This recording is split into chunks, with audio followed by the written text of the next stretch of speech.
Okay, good afternoon. Uh, so we're going to continue our discussion of linear response theory today, and then apply it to the free electron gas. Uh, and even for that very simple problem, there's a lot of interesting physics that emerges on the structure of its excitations. Okay, but before I start, are there any questions? Hope homework was okay, and you're starting work on the second homework. Okay. All right. So to begin with, we're just considering a very general system, which could be either many body or one body, doesn't matter. There's some basic Hamiltonian H naught, which we assume is time independent. And let's assume we even know the eigenstates of H naught and the eigenvalues En. So at below time t0, before time t0, the system is probably in some eigenstate of H naught, say the ground state, or in some thermal equilibrium state. So it's density matrix with some probability, e to the minus En over t, that is in state n. So in such a state, any correlation function that you compute, expectationally of any operator, will be time independent because energy eigenstates are stationary states by definition. Then at time t naught, you turn on some perturbation H prime, and the only assumption here is that H prime is small, and that's physically quite reasonable. Okay, then you use time-dependent perturbation theory. Here you don't even need the fancy stuff I discussed to do to all orders, since you're only doing to first order, so it's really completely straightforward. In the presence of H prime, you evolve the state as a function of time. We are doing this in the interaction representation, hence the hats. Interaction with respect to the full Hamiltonian, which you're calling H0 for now. Okay, so you see how the state evolves, and then you look at the expectation value of the operator. This is then the Schrodinger expectation value of the operator A in the full state n of t. And so that in the interaction representation will be given by this. And then you just insert this in here, and you get this result. So this is the expectation value at time equals 0, or which is time independent of the operator A. And then what you get is the commutator of A of t and H prime of t prime, and the integral of t prime from t naught to t. Okay, so now we can take one more step. We can say that actually it wasn't in a particular eigenstate. It was in a thermal ensemble. So the idea here is that, all the randomness of the thermal randomness associated with being at finite temperature is only a property of the initial state. If you imagine there's some very weak coupling to some heat path, which happened at t equals minus infinity, and the system reached equilibrium, and then we just forget about the heat path. We assume that it's very weakly coupled to it. So the system is in some ensemble of states, or some typical state at a given energy En, characteristic of that temperature T. All right. So, but then at time t naught, you turn on a perturbation, and the time evolution is completely deterministic. There's no randomness anymore. The randomness is entirely in the assumption of the initial state, which had to do with the coupling to heat path, which was infinitesimally weak and way in the past.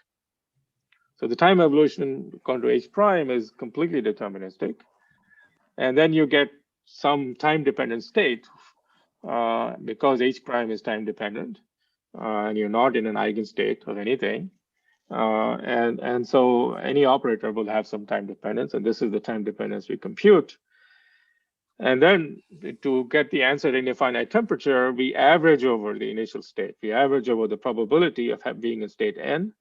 That probability just e to the minus En over t. So that amounts equivalently to just taking the trace of whatever this operator is in this density matrix, which is the same as the trace of e to the minus beta H naught over here A.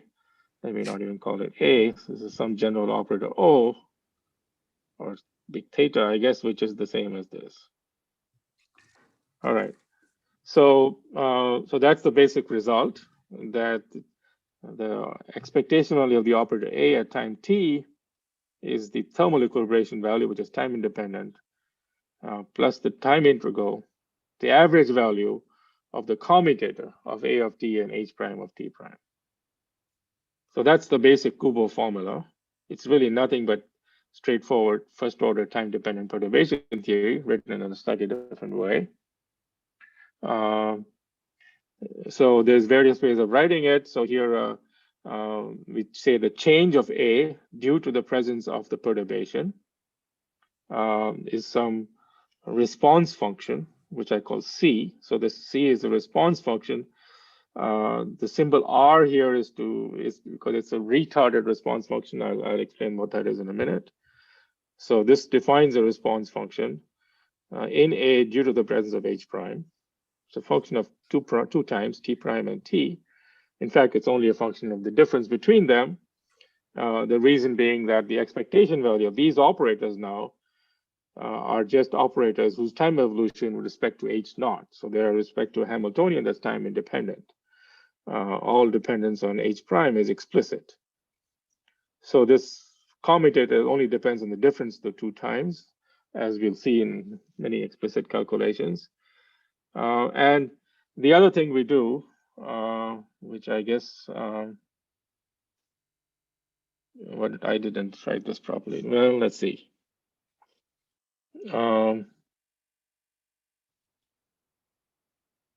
What did we had an integral here from, now I'm just for t naught to t of dt prime. And we define this thing so that it's 0 for t less than t prime. So we put a theta function here. In fact, we only need it for t prime less than t, because the perturbation was in the past, t naught was in the past, and then you're measuring in the future.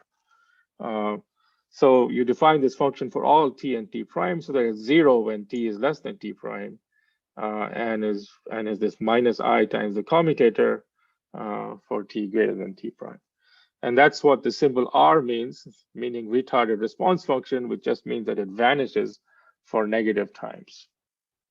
It's only non-zero for positive times. Okay. Now, another very common situation, in fact, basically the type of situation we're going to meet, is that this H prime has a particular form. That it has some given time dependence f of t, which is controlled by the experimentalist. You know, this could be the time evolution of the electric field due to the laser, for example. So this is some time dependent electric field, f of t. And what does that couple to in the Hamiltonian? Well, it'll couple to, you know, the dipole moment or the position of the electron. So this B will be whatever operator that couples to the electric field. So B is then an operator that acts on the system of interest, which has no explicit time dependence. On the only time dependence of B comes in the Heisenberg picture or the interaction picture due to the Hamiltonian H naught. Okay, so if you just assume this, then when you take the commutator, you don't have to worry about the commutator of F. That comes right out. Okay, and so now you can, using this definition and this definition and this definition, we can write it in the most general form. This is the way the Kubo formula is usually stated. You have some external perturbation, f of t prime. So this is your electric field, and you're measuring, say, the current. So this is exactly what you would do when you're measuring the resistance or something. So this is an electric field, this is a current, and basically say that the current is some function which depends on the difference of the two times convoluted with the perturbation. Okay, so this is the response function, which tells you how an electric field at time t prime creates a current at time t. Okay, and we have an explicit expression for this response function. First of all, it vanishes when t is less than t prime, and for t greater than t prime, it's minus I times the commutator of A hat of t and B hat of t prime. where A hat is the thing you're observing, and B hat is the thing that the perturbation is coupling to. Okay, so you always end up taking commutator of two system operators. One is what you're looking at, and the other what you're coupling to. And just take the commutator. It's really as simple as that. Okay, and because of the theta here, we can just go ahead and take this integral from minus infinity to infinity, where this f of t we assume is 0 for t less than t naught. F of t can be anything, but in the picture that I'm describing, f of t is 0 for t less than t naught.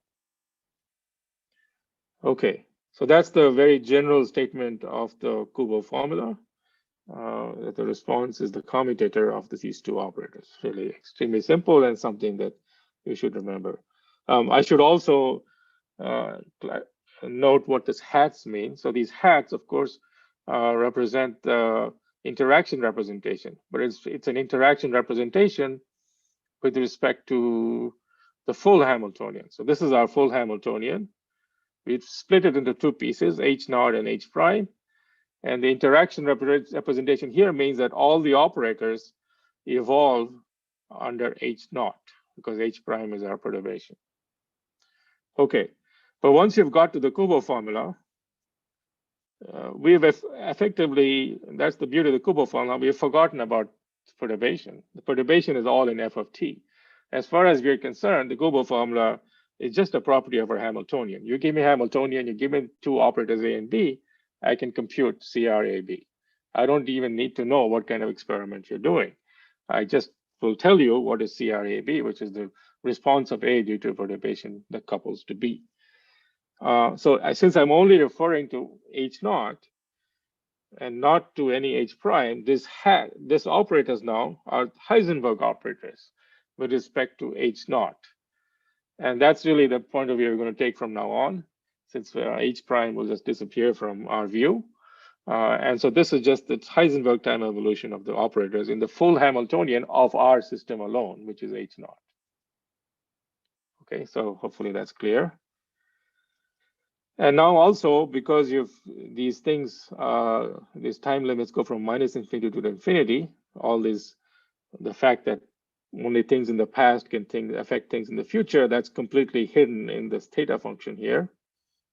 But if I just look at this blindly, this is just a convolution with limits going from minus infinity to infinity, and that's the sort of thing that's very cleanly amenable to a Fourier transform. So if I just take a Fourier transform of this convolution by the usual Fourier trickery, it just becomes a product. So basically then, the response of A at some frequency omega is the perturbation at some frequency omega times the response function CRAB of omega that I have to now compute. So, if you send in a laser at some frequency omega, you'll obviously measure current also, or whatever, lights coming out, emission, whatever, also at the same frequency, and linear response that's just given by this the proportionality between the two is this retarded commutator. All right, so that's the basic formula. And the next few weeks of the course are just various methods to evaluate this object, CRAB. Today, we're going to do it for the free electron gas, where we don't need too much formulas. I mean, we can just do it by hand because it's free electrons after all. But that also already turns out to be extremely rich, and it'll take a little time to describe the results and interpret them. But then we're going to do it for the interacting electron gas in some kind of Hartree-Fock approximation. Some people call it time-dependent Hartree-Fock. Other people call it random phase approximation. Other people, I don't know, it has, I don't know, at least 10 names. But it's all the same basic idea, where you just replace products of operators by expectation values of one operator times the other, but now you do it in a time-dependent way. So that's kind of an ad hoc procedure, but it's useful to just, because it's so easy and simple to implement and physically very transparent, it's good to learn it that way. And then we'll turn to how you would do it systematically using diagrams and Feynman diagrams, where you can, in principle, get exact expressions for this response function, and hence, at least for any experiment, that is linear in a perturbation. Of course, you can do nonlinear effects too, but that's more complicated. But the same techniques generalized to nonlinear effects. Okay, so that's the Kubo formula. You know, this is the basic structure of it, and really something that you're going to see so often that you'll pretty soon memorize it. Any question on the structure of it? And so, the philosophy is, it's quite subtle, and also quite deep. The way, which is the whole idea that even when you're measuring dissipative properties, what you should do is imagine that all of the randomness and the heat path only sets the initial state. And once you have an initial state, then you can actually compute quite systematically its response to external perturbation, and in fact even compute things like the entropy and how the entropy grows, and if the system heats up, how is the temperature going to evolve. All of these things can be computed, and all of the randomness or the uncertainty, or not the quantum, I shouldn't do with uncertainty, all of the randomness or the fact that you're not working with the pure state is all hidden in the average over the initial conditions. And that's going to be a very efficient way, and also experimentally extremely successful way to think about the real world. Okay, where nothing is totally isolated from the heat path. Okay, so then let's go to the next chapter and just apply this formula to the world's simplest problem, simplest many-body problem. Whoops, what was that? I hope. Ah, okay, good. That was at the very end. Thought suddenly all my notes disappeared. Okay, so this is the density response function of a free electron gas. Okay, and you'll find that even this very simple system has quite a subtle structure of responses, and something that's, to someone in particle physics, but they also compute response functions, but they call them different things. It seems very unusual, and the reason it's so unusual and not like any relativistic field theory you might meet in a quantum field theory course is that this system has lots of very low energy excitations. So if I just take free electron, that's some finite density, we know they form a Fermi sphere, with all the states inside the Fermi sphere occupied and all the states outside the Fermi sphere empty. And so now when you perturb it, you're going to create some excitations. And unlike in atomic physics, where you just go from 1s to 2s, you just some discrete set of levels, here you have a whole continuum of levels at arbitrary low energies. So since the Fermi sphere and the momentum is a continuous label, you can take any particle from inside the sphere and put it outside the sphere. And when you do that, you get what's called a particle hole excitation, where there's a particle outside the sphere now and a hole left back inside the sphere. And this particle hole excitation can have arbitrary low energy because you can, even at high momentum, as we'll see, so maybe I should just draw this here. So here's a Fermi sphere. And these states are occupied. So this is kx and ky, let's say, in momentum space. And this radius is kf. So I can now come in and create some low energy excitations. So one thing I can do is I can knock a particle out from here and put it over there. So this is a kind of the excitation that particle physicists can live with, because it's got very small momentum. The momentum required to move from here to here is very tiny, and the energy is also very tiny. So you have low energy excitations at low momenta, and at arbitrary low energy and arbitrary low momentum. Even phonons are like that, or photons. The longer the wavelength of the photon, the lower the energy. But there are other excitations which are not like that at all. What you can do is, for example, you can take a particle here, You can take a particle here and leave a hole behind and move it all the way across here. So now this is a high momentum excitation. It's got 2 kF, is the largest momentum it could have, but it's still got essentially 0 energy.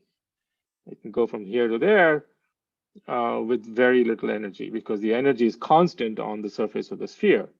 So the energy is the same.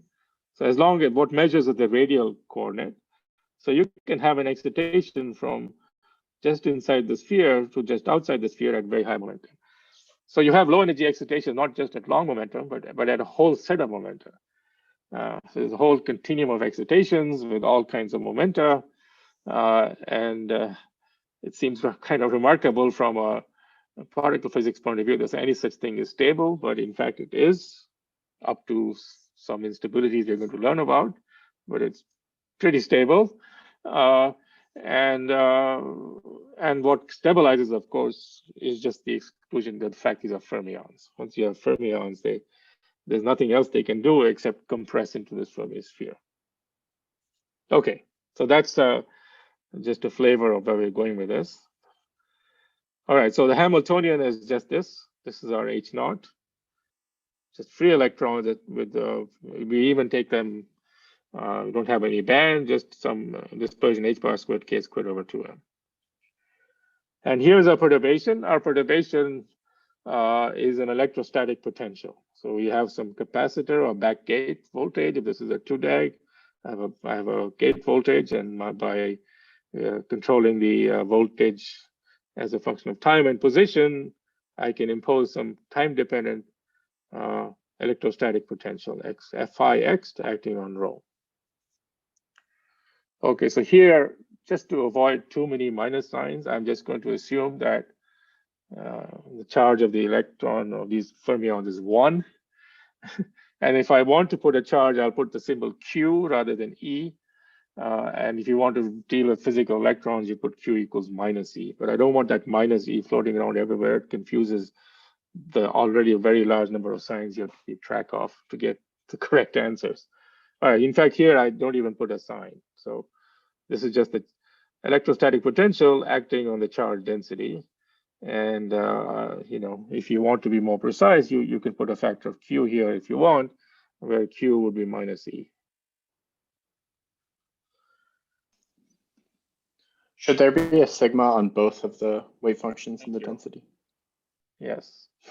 Okay, so this is the charge density sum over both spins at the position X. Okay, so then by the Kubo formula, here's my external perturbation, phi x at position x prime and time t prime. And what I measure is the charge density at position x and t. And then there's a response function, which now I'm going to call chi. And I call it chi 0. So chi will be our symbol for the density response function. And in fact, you notice here that phi x couples to the density. So both A and B are just the density. So chi is one of the symbols for the density response function. The symbols A and B, the operators A and B, in the Kubo formula become just the density. Both are just the density. Okay. And then this is the change in the charge density due to your external potential. Okay. And now you take a Fourier transform with frequency, but you can also take a Fourier transform in space because of translation invariance. You know that the response function will only depend on x minus x prime. And therefore, when you can take a Fourier transform in space too, and it just becomes your response function, which we now want to compute, will be this chi naught r of k and omega. Okay. So I won't take the Fourier transform. So in terms of what I have to compute, if you just take the Fourier transforms of the electron operators, is the density response function. So then chi r of q at time t minus t prime is a theta function, and then the commutator of the density at wave vector q with the density at wave vector minus q. So this just comes from when you take the Fourier transforms, you get a minus q here when you do integral over x prime.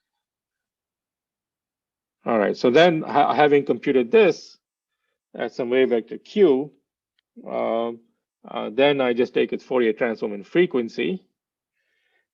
Now what happens, so when I take this Fourier transform, I have to take the Fourier transform of this theta function here. And normally the Fourier transform are very well defined because this commutator will start to decay when t and t prime become very large. So it decays to 0 at long enough times. But for the free electron gas, it doesn't quite decay because the electrons just don't interact with each other. It keeps oscillating forever. And so you have to put a tiny convergence factor here, e to the minus eta t. So we'll just put a tiny eta here to make the thing well defined. And then eventually we'll see if we can send eta to 0 once we compute something physical and take the limit of the volume of the system and go into infinity. All right, so this is just bookkeeping with very standard Fourier transforms in space and time. Okay, so this I think you've computed this thing in one of the homeworks. Is that right? Right? I don't remember. Yeah, that's right. Yeah. So the density operator was here using the field operator at position x. But if you take the Fourier transform, then you can get the density operator in terms of the electron operator momentum k, and it looks something like this. So the rho of q is you annihilate an electron with momentum k plus q, and then you put it back in with the momentum k less absent, so that gives you rho of q. Okay, so this is the definition of rho of q, something you just get by taking the Fourier transform of this and writing each of these terms in terms of their momentum basis. Okay, so if you need to see more steps of that, I think homework solutions will give you more. Okay, then the other step, which I think also was no homework, is now we can compute the time evolution of this operator. And this is really exactly the same as harmonic oscillator, because the commutation or anti-commutation relation gives you in the end the same result. So what you do is you just compute in the Heisenberg representation. There's the Heisenberg equation of motion. This is I think there's an I here, the commutator of CK with H. And you just evaluate this commutator and you can easily integrate that. And so then the time evolution is just a simple explanation. Just like a harmonic oscillator, where the time evolution of the annihilation operator is e to the I omega t, where omega is the frequency of the oscillator. The same thing happens for fermions as for bosons. The only difference is that these operators anti-commute, so the fact that it's fermions or bosons will only make a difference later on when you compute some expectation value. All right, so then you insert this in here, and then you obtain the Heisenberg time evolution of the density operator. And so it will have two exponentials, one from this and the other from the other. Okay. And then finally, to get the Kubo formula, the response function, you take the commutator of this density with itself at a different time. So you take the density, so we are computing this, we're computing the density at time t, commutator of that with the density at time t prime. Okay, so then you get a whole bunch of exponential factors which are put outside. And then you get sum of k and k prime for the same q, and you got to take the commutator of this expression. All right, so that's just another lengthy exercise in operator algebra. Basically, you'll find that it's only non-zero when this momentum, say, equals that momentum. There's one term there, and there's another term where this momentum equals that momentum, and they'll give you various delta functions. And then you'll have the expectation value of whatever's left over after you take the commutator. And now when this momentum equals that momentum, these energies also become equal correspondingly. And when the dust settles, you get this expression here. And so now you already notice something nice, although it's a bit not very nicely written. I hope I can erase these things. Yeah, no, I can't. Oops. I promise not to have such messy notes in future lectures. I have to sit down and rewrite these. Okay.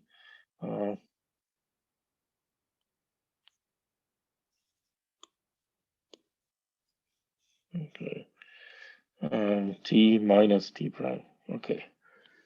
So what you see when you evaluate the commutators is that what looked like some function of T and function of T prime becomes a function only of T minus T prime. So then you can breathe a sigh of relief. Any Hamiltonian system must do that. These cannot depend on the origin of time if you have a time-independent Hamiltonian. And that multiplies the difference of the two energies. And then you have two terms when you take the commutators. One is the C dagger C with the same K, and the other is C dagger K plus Q and CK plus Q with the same overall factor.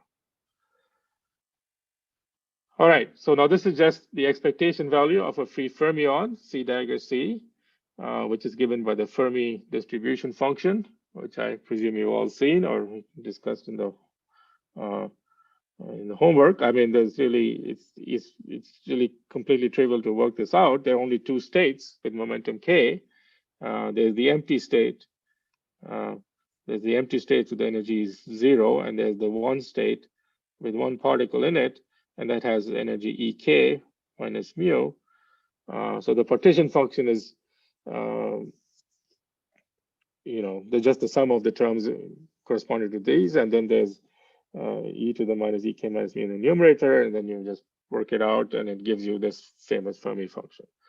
So this is just like the Bose function, except there's a +1 here. Okay, so I'm going to represent by NF. That's the Fermi function. So I'll get the Fermi function at Ek and Fermi function of Ek plus Q. So in the end, here's our final answer. So this is a extremely key quantity in this course. It's the density response function of a free electron gas. And if all I need to know is the dispersion, you give me some dispersion of some fermions, in this case, K squared over 2m. And there should probably be a sum over sigma here, but the answer doesn't depend on sigma. And then I can compute from that dispersion at any wave vector and frequency this response function. I should say, oh yeah, one more thing.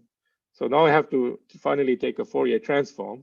I have to take the Fourier transform in time here. So you put an e to the I omega t. You also have an e to the I this. And then there's just a simple decaying exponential. It's decaying because of this eta factor. The eta is positive. And so you just evaluate that integral, and that's how you get this energy denominator here with an I eta. Okay, and then you have the difference of the two occupation numbers in the numerator. So this thing has a name. It's called the Linhard response function, and we're going to see a lot more of it in the next few weeks. So again, it's one of those things that, if you're in solid state physics, you kind of just memorize what this looks like. But you can, after some practice, you can almost guess it. See, one thing you notice that this denominator blows up. If the energies are discrete, then there are poles. If the energies are continuum, if K is continuum, then it will give you branch cuts. But it has poles when the frequency is equal to the difference of the energies. So that's actually a very general thing for any oscillator. If you take, or even in an atomic system, if you take an electron from one energy to the other energy, then the transition occurs when the h bar omega is the difference in the energy. So that's I guess, the Bohr rule, right? So this very beginning of quantum mechanics, that h bar omega, the frequency emitted by any atomic transition, is the difference in energy divided by h bar. So when it's that resonance frequency is where this thing has a pole. So response functions have the feature that they have poles exactly at the natural frequency. But here there's an infinite set of frequencies, notice, because of the sum of k and sigma. So that makes the properties of this rather different from an atom. They are really the characteristic properties of a metal. Okay. And this is a particle hole excitation, as you can see. You move a particle from inside the Fermi sphere and you put it outside the sphere, or vice versa, depending on whether omega is negative or positive. Okay, and the numerator turns out to have the difference in the occupation numbers. It might seem a little peculiar. Why have the difference in occupation numbers? If I go back to this picture, so I have a Fermi, let me draw that. I have a Fermi sphere here. Then I have some process where I take an electron from here and I put it over there. So what I would like to get is a response where this thing, so let's call this K1 and let's call this K2. So for this process to happen, K1 better be occupied. So I'll get a term like EK1. And K2 better be empty. So I'll get a term like 1 minus the Fermi function of EK2. And so you would think this process would happen at a rate proportional to this. Okay. But you can also have the opposite process in general at finite temperature. And in that case, you'll get minus, because this response function, as we'll see, has to do with energy absorption. That's something we're going to see in a week or two. So you'll also get the opposite thing, minus EK2 times 1 minus NF of EK1. Both can happen. And here now, if the other one's happening, this better be occupied and this better be empty. So roles of K1 and K2 interchange. And when you subtract this, then you find you get exactly this, just this. The product of the two ends cancel out, and you just get the difference of the two. Okay. That's just an interpretation. I mean, I just gave you a full derivation just from time-dependent perturbation theory and the definition of the response function. But this is kind of a, kind of a Boltzmann. If you're thinking more like Boltzmann, this is the kind of reasoning you'll be going through. But we want to move past Boltzmann to Kubo, and then we think this way. And we get directly this response function.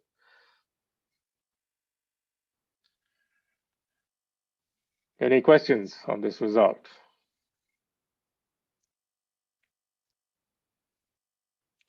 All right, so this is a function of Q and omega. And as we'll see, it has both real and imaginary parts, even in the limit where eta goes to 0. And that, of course, has to do with the fact that, I presume you've all seen this identity, that limit of eta goes to 0 of 1 over x plus I eta is the principal part of 1 over x minus I pi delta of x. So you get a delta function because of the I eta. Now, delta function seems to signify an infinite response, but then when you convert the sum over k to a continuum, which is the case in the infinite volume limit, then you'll get some finite response function. In fact, this imaginary part of chi will be responsible for dissipation. So, for example, if I'm sending in light to a metal, I just want to know how much light how much energy is absorbed by the metal. I can just compute it from this kind of computation. It might seem rather bizarre that this kind of computation that doesn't have any friction gives you a friction. So that's something interesting to think about. I mean, the reason it's giving you a friction is effectively because you're taking the infinite volume limit. There's an infinite set of oscillators. And if you pump some energy, eventually, of course, the energy will come back to you. But if you don't wait, if you take the infinite volume limit before you take the long time limit, the energy will kind of disappear into the volume and really never come back. Of course, for any fixed volume, eventually the energy will come back, but that's not how you get dissipation. You have to think it's all a question of you want to take the infinite volume limit before you take the truly long time limit, and then you get a perfectly sensible computation of all kinds of dissipative quantities. Okay. So there it is again. So let's just evaluate it in various regimes. And each of them has some interesting features that we want to comment on, which we're going to use a lot in the remainder of the course. So the first thing we notice, let's imagine the frequency is finite. So you send in a perturbation at some fixed frequency. But then you send the momentum k to 0. So you have a perturbation that's spatially uniform, okay? Has no dependent on position because the momentum is gained to 0, but it's only a function of time, not a function of position. Then what does this happen to this thing? When omega is finite, then the denominator is always finite because as k is going to 0, this thing will go to 0. So this will EQ will become equal EQ. So this will be finite, and this will go to 0 because k goes to q. So therefore, the answer is 0. So this is okay. The first thing you have to think about: why is it that if I put a time-dependent perturbation, which is spatially uniform, nothing happens? The system doesn't change at all. To first order, in fact, it's true to all orders, and it's true for any system which is translationally invariant. So why is that happening? Well, let's just go back to the original perturbation. So if I look at this perturbation, if this perturbation is independent of x because k is going to 0, but it's a function of time, then in this limit, this thing just becomes, I can just go ahead and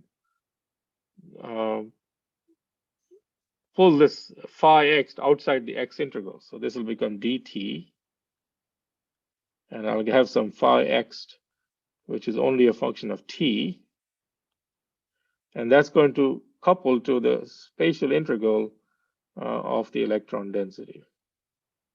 So this is the only operator here. And what is this operator? Well, this operator is the total number of particles. Okay. So you have a Hamiltonian, and what you're coupling to by some arbitrary time dependence, because you're at an arbitrary frequency, to the total number of particles.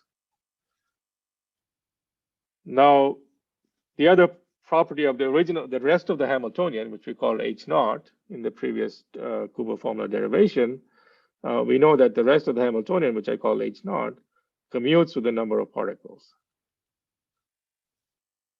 because number of particles is conserved. So if you have two operators that commute with each other, then you know that what's an eigenstate of H will also be an eigenstate of N. So if you put in another perturbation of N, it's not going to change the wave function at all. It'll just give you some time dependence out front, which you can just easily figure out by integrating the Schrodinger equation. That which is some phase factor, which is some time integral of this phi x of t. And that's all. But the wave function won't change because the perturbation commutes with the Hamiltonian.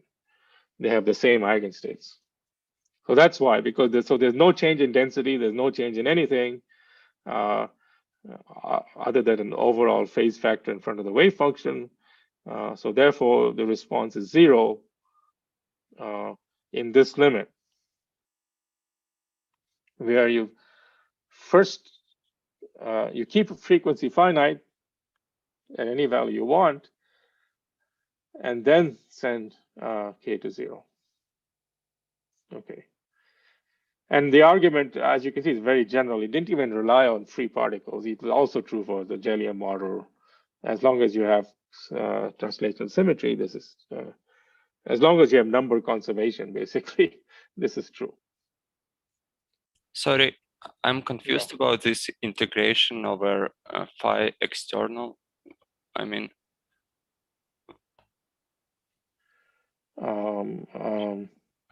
because usually it's just sorry. Thank you. This is a mistake here. This is the Hamiltonian, not the Lagrangian. So there is no time. There's no integral over time. Thank you. Oh, okay. Yeah, sorry about that. Yeah. So let me just get rid of that.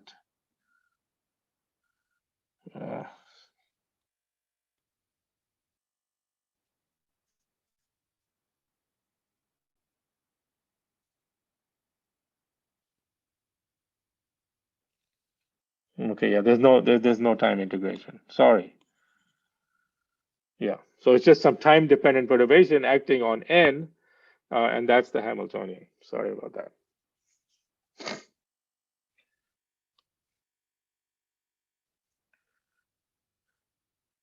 Okay, so any time-dependent perturbation which is spatially uniform does nothing as long as the number of particles is conserved. And so that's a kind of a straightforward result, and it's good to the Kubo formula respects it. All right, so that's one problem. However, and this is this is a very strange function. Suppose I take the opposite order of limits. So here, I first send k to 0, and then I can send omega. Omega can be anything, but I can also send it to 0. But suppose I do the opposite order. I first put omega equal to 0. So I take a static perturbation and then send k to 0. Okay. So what that means, I have a static perturbation. I perturb the system at some finite wavelength, and then I make the wavelength as long as possible. Okay, well, so here's the picture. So here's my external perturbation. It's got a finite wavelength, okay, which is not yet gone to 0. There's some finite wavelength, and I've turned it on extremely slowly. So the system is able to respond. So what will the system do? Well, because there's a gradient of phi, gradient of phi is an electric field, particles start moving around, and I'm turning out so slowly that they'll basically be in equilibrium. So they'll fill up to some chemical potential. And so now I can see just by looking at this picture that at this point, so this the direction is x. So then this direction is energy. So here, these are the occupied states between the Fermi level. So this is the Fermi energy here, and whatever phi is. So these are the occupied states. And so here there are fewer particles, and here there are more particles. So basically, the particles will go to the minimum of their electrostatic potential because they want to minimize. Okay, so therefore, there will be a response. The density here will be different from the density there. So the system just responds to any arbitrary perturbation, just flows. It's a metal. Insulator may not be able to do this, but this will do it. And what is the response function? Well, you can see this is very much, it's actually a thermodynamic quantity in general. It's what we call minus dn d mu. So why is that? So if you take a very long wavelength response, which is a static but long wavelength, then locally in this region, phi just looks like a chemical potential. Because in this region here, phi is constant. And if you look at how phi appears in the Hamiltonian, if this was just a constant, this is just minus mu times n. So locally, it's like phi is like minus mu. So to figure out the change in density, the response in this local region, I can just forget about all the other regions because it's a very long wavelength perturbation. In this local region, I've changed the chemical potential. I've applied a little gate voltage. And near the gate voltage, the system will respond and give me either more or less electrons. In a real experiment, you have to also worry about the electrostatic repulsion between the but we're not doing that here. But anyway, so but for any system, however, we are told to compute chi to figure out the change in density. And therefore, by definition, in this limit of omega going to 0, omega equals 0, and then k going to 0, this has to be equal to minus dn d mu. So this is again a very general result for any system, that the density response function, the Kubo formula, in this peculiar order of frequency and momentum going to 0 is just minus dn d mu, where dn d mu is the quantity you would compute using thermodynamics. All right, so now we have a challenge.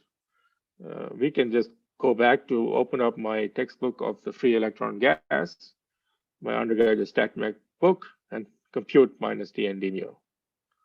Or I can go to this famous formula and just compute this quantity. And what I've told you that they should be equal. And of course they are, so let's just see how that works out. So let's compute this quantity. So now we have to be extremely careful. So if you put omega equals 0, all right, omega is gone. And it turns out we don't even need to worry about the iota, as we'll see. And so now as k goes to 0, this goes to 0, but the numerator, so the denominator goes to 0 because this is already 0, and we have set iota to 0. And this thing is also going to 0. So I have 0 by 0. So therefore, that you can make sense of. You just expand the numerator and the denominator to first order in the difference in energy. Okay, so you take the numerator and you expand it. I'm calling the energy here C, I'm sorry. So it is CQ minus CK plus Q times the derivative of DNF times this thing, okay? So just expand this to first order, and then this will cancel that. And therefore, you just get the sum over Q, or the integral over Q, of the derivative of the Fermi function with respect to the energy. And then you put in a factor of unity. This is the usual trick of converting density of states. So let's see. Yeah, so you integrate over, so for this notation to be consistent, that should not be a dE, it's an integral over E.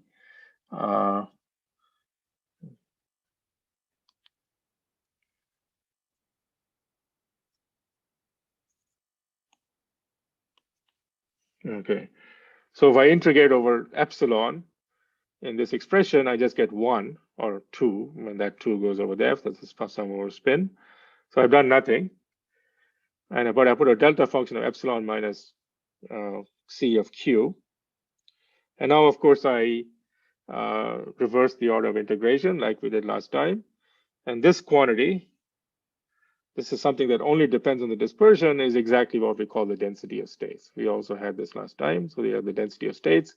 I'm now calling it D of E because of the factor of 2 here. This is for both spins. For the Stoner model, we had the density of states for one spin. We call that G of E. Okay. Anyway, for this chapter, I'm going to call D of E, which includes the factor of 2 for spin. So D of E is some function that you can determine, and for free particles, you'll determine it in the homework, or given some band structure, you can get it. So this is D of E. So you've done the integral over Q, and therefore what you're left with is this quantity here. So this is all you have to work out. If you give me the density of states, then I have to take the integral of the density of states times the derivative of the Fermi function. Okay, now one very useful property of the Fermi function, good thing to remember. So the Fermi function, I mean, you can always check this out yourself. So the Fermi function, at finite temperature looks something like this. So this is NF as a function of E at some non-zero temperature. So if you take its negative derivative, so minus dNF dE, well, it's practically 0 here, and then it rapidly falls. So the negative derivative, what's it doing now? Will have a large peak over right at the Fermi energy. Or this is the chemical potential. It'll have a very sharp peak. And And then you can ask what's the, you know, and the width of this peak is the temperature, because the step is smoothed out on the scale of the temperature. And then you can ask what is the integral under this thing. So what is the integral? Oh, sorry.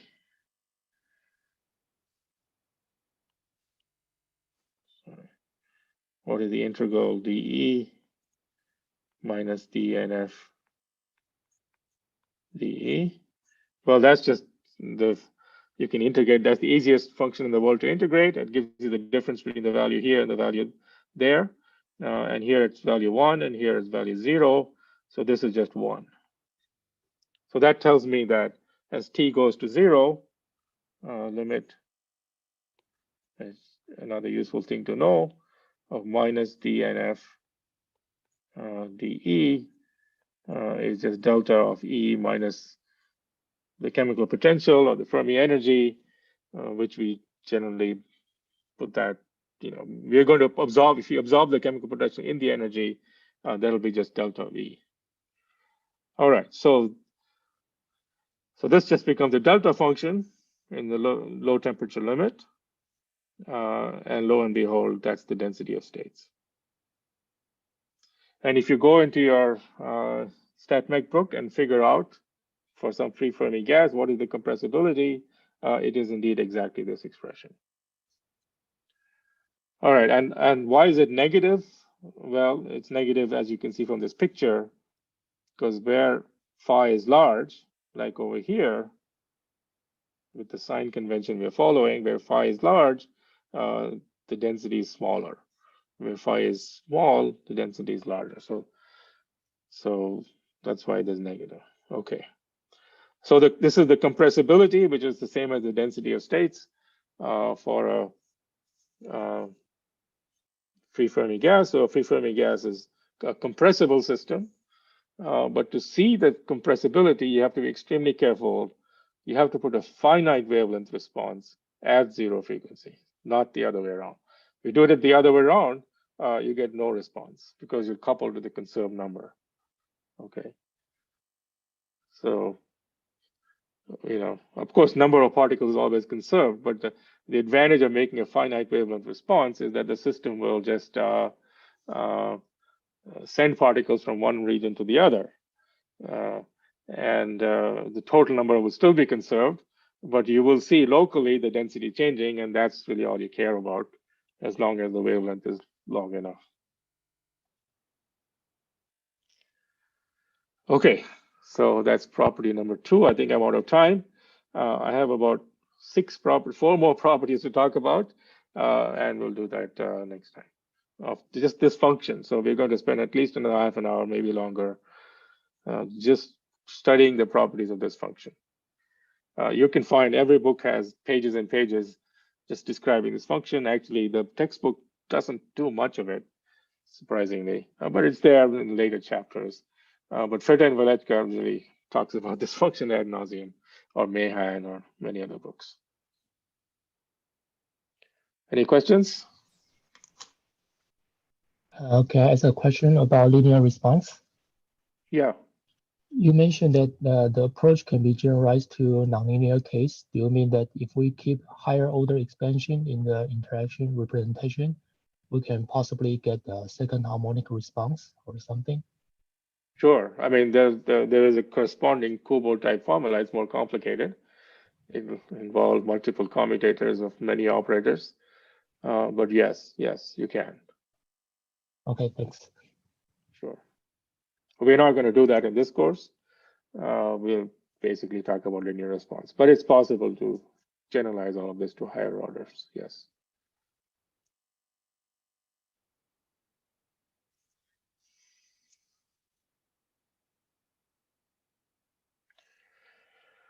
Okay, great. So I'll have a discussion session this evening, 9 p.m. So hope to see you there. And if not, on Friday.